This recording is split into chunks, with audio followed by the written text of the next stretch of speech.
Hello my fiery friends, the Infernoman here with the latest in budget deck technology. And for today's deck tech, we're going to be jumping into the Midweek Magic Event. And okay, you know what? I'm actually just going to cut the intro short right now. We're going to jump right into the deck in just a moment, mostly just because I am dying right now. And for some reason, I thought it was a good idea to record a video in the middle of a heat wave here in SoCal, where as you can see right here on the map that I'm posting, it is really on fire where I am at. But for some reason, I'm recording this video as I speak in a room that has no AC. So let's go ahead and look over to the side right now, and you're going to be seeing us playing today our deck that I'm calling Chimera's Killer Wave.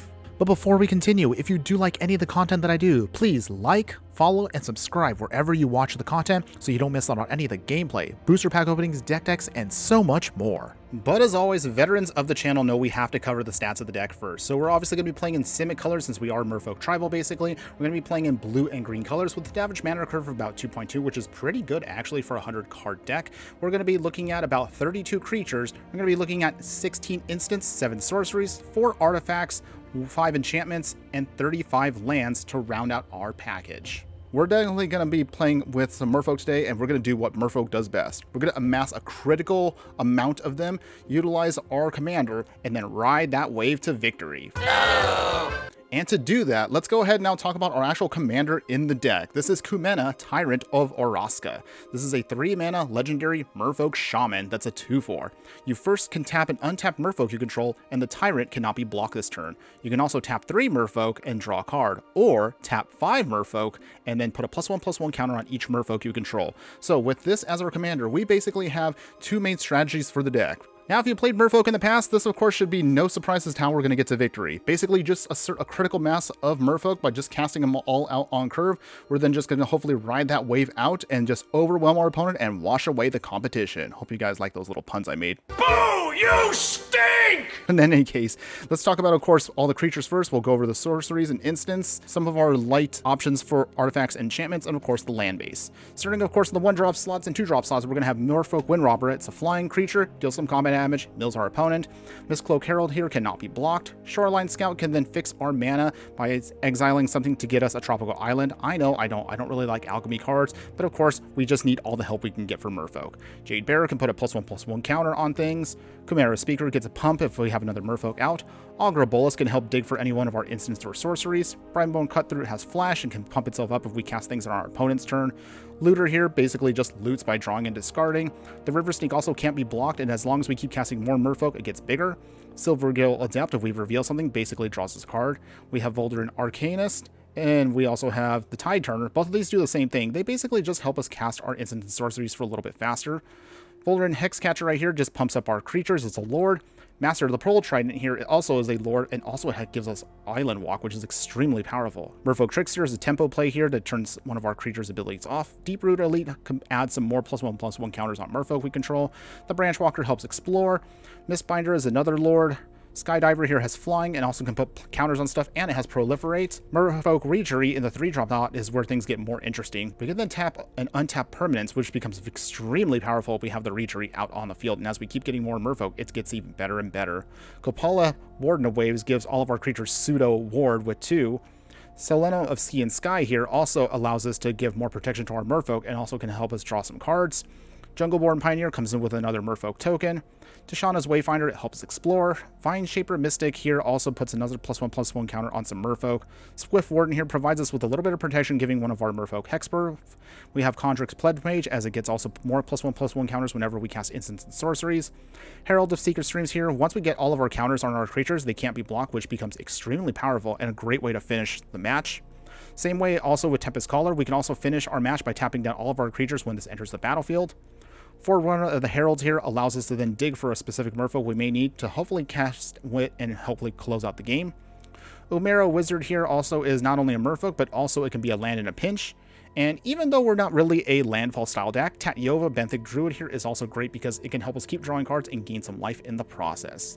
Now, in order to ensure that all of our Merfolk here get enough support, going over the instant sorceries is mostly going to be some card draw and some tempo plays like Fading Hope, Consider. We have a little bit of light protection with things like Samio Safekeeping. Mostly the way you want to protect your Merfolk from Wrath and everything is utilize some counter spells like Censor. We have Defabricate, Disdainful Stroke. We have Jawari Disruption, Keep Safe to protect a specific Merfolk, Lofty Denial, since we do have some flyers. Make Disappear, we can sacrifice one of our tokens to then make it a much more powerful spell. Negate. River's Herald Boon also gives us some more +1/+1 counters on Merfolk. Thirst for Discovery for a little bit of card draw, and some for flex play here. We can either counter a spell with You Find the Villain's Lair, or we can draw some cards by looting away some stuff as well. As far as other ways we can protect, we also have cards like Slip Out the Back. We have Wash Away as another counter spell.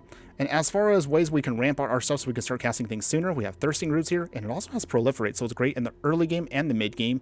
Same also with Contentious Plan, draws us a card ball, so we help Proliferate to get more counters on things. Atrox's Fall here as our catch-all for everything else that's a non-creature to be destroyed. Sylvan Scrying to pull out specific lands that we may need. Cultivate for also more land ramp, as well as Courteous Root. And also, Lorien Revealed here can also be great in the late game to draw 3 cards, or we can utilize for one, an island cycling ability to also pull out a land we need. Now, obviously, if you play Merfolk, you really don't do that much in terms of artifacts and enchantments, but we do have a light package here of cards like Mishra's Bauble for artifacts, Swiftfoot Boots here to give one of our creature protection in the form of Hexproof and Haste, Arcane Signet and Mindstone here are our only mana rocks. As far as ways we can get more Merfolk tokens out, we have Aquatic Incursion and Deep Root Waters, which is actually really helpful for us. As soon as we start casting more Merfolk, we can get a ton of these little tokens out, which we can use to tap with our Tyrant to ensure we can get more value out of everything. And if we're still struggling in the mid to late game, we also have a couple ways of getting some more card draw with Curious Obsession, Curiosity, and Combat Research. Now, with those out of the way, let's go over our lands real quick. It's basically going to be, since we are a budget deck, as many tap lands and also dual lands as we can afford to have. Obviously, if you do want to upgrade the deck, definitely put in all the rare dual lands you can, but otherwise, we're just going to rock Gate to the Sea Tower. We have Lonely Sandbar, Thriving Isles, Gate to the Manorborn, Thriving Grove, Tranquil Thicket, Rimewood Falls, Simic Guildgate, Tangled Islet, Thornwood Falls, Broker's Hideout for a little bit of searching for stuff. We have Evolving Wilds, Field of Ruin to take out pesky creature lands, Secluded Courtyard since we are a tribal deck, Unclaimed Territory as well. Terramorphic Expanse is just the same as Evolving Wilds, and to round out the package, 10 islands and 8 forests for the entire game plan. Now, this is going to be my personal hot take, but as you're going to see from the gameplay footage as I'm talking about this right now, your strategy from Merfolk, as I mentioned earlier, is as simple as can be. You're going to throw out, of course, your early game threats on curve. You're going to try to build out maybe at least 3 or 4 of your Merfolk out there. Try not to go too overboard unless if you know for sure your opponent's not going to have the wraths or ways of destroying select targets against you, and just keep hammering away at your opponent, eventually just overwhelming them with your giant wave of Merfolk. Now, once you do have at least enough threats where you can just constantly put a clock on your opponent, the biggest thing you're going to want to keep in mind is, of course, is make sure that you have some mana available and maybe hold up a counter spell or two. So this way you can protect your Merfolk and your game plan from, again, those wraths that you might have to deal with, or certain spot removal. Say maybe they take out your commander and that means that forces you to cast it again, which sets you back maybe a turn or two. And in some instances, that could mean the difference between getting that victory or having to play again. However, the good news, of course, about this deck is there is a lot of ways also you can upgrade it. I won't talk about that, of course, here, because when I play Midweek Magic, as I mentioned before, it's a very quick little deck tag, and also the reason why I insist on playing Merfolk for the Midweek Magic is when it comes to Historic Brawl, as I mentioned, this is a great, again, deck for beginner players, but also there's plenty of room to upgrade to make it much more consistent, much more powerful.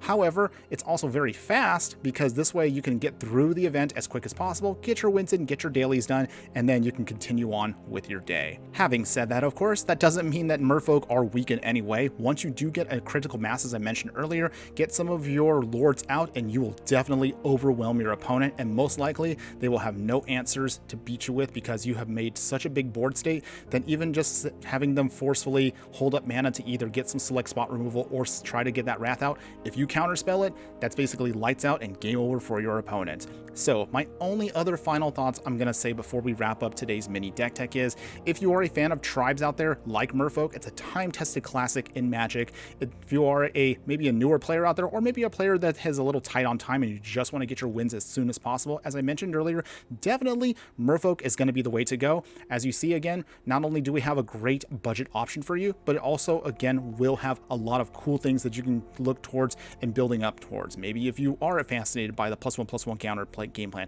maybe if you want to add on another layer, and maybe you want to add in some other type of creature, or maybe you want to try to just push out more damage as fast as possible, there's definitely ways you can go by just, again, having that core of Merfolk and then just kind of jumping off of to other things, maybe some more tempo plays, maybe some more lords to make it more powerful. However you do want to build it, I'm definitely going to say right now, if you are a fan of tribal and creature style gameplay, if you are a fan of aggro styles of decks, if you are basically a fan of very flexible and powerful creatures out there that also don't force you to invest a ton to make the decks great, definitely give this version of Chimera's Killer Wave a try. And I assure you, when you get that victory, when you surprise your opponent with what you're capable of doing on such a small amount of rares and mythic wildcards to invest to make such a deck, you will definitely not be disappointed. That's all I have for you today. Thanks again for watching, everyone. And just remember that no matter what you do play in the game of life,